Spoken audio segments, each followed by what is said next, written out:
Pep Husanovning senga eng yoqqan jihati haqida gapirib bersang.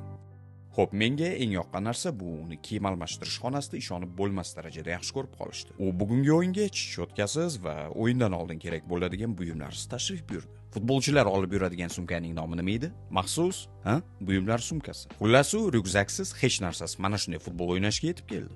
Sen unga gapirsang, u kuladi va kulib javob beradi. Lekin u juda ham ishonchli futbolchi. U juda ham tezkor, juda tez futbolchi.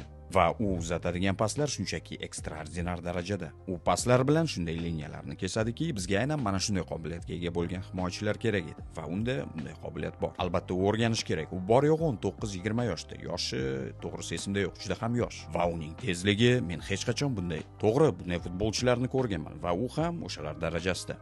Va uni hamma yaxshi ko'radi. Sababi u jimgina mehnat qiladi, nolimaydi va juda ham kamtar yigit. Ishonchim komilki, u muxlislarimizning yoqimtoyiga aylanadi. U bosib o'tgan vaziyatni yengib o'tish oson emas. Chelsiga qarshi debyut o'yinda birinchi 5 daqiqalikda bo'lgan vaziyatlarni yengib o'tish oson emas. Keyingi o'yinlarda u ancha xotirjam o'ynadi. Orentga qarshi o'yin juda ham yaxshi bo'ldi va biz o'tkazgan so'nggi o'yinlarda o'zini juda yaxshi ko'rsatdi.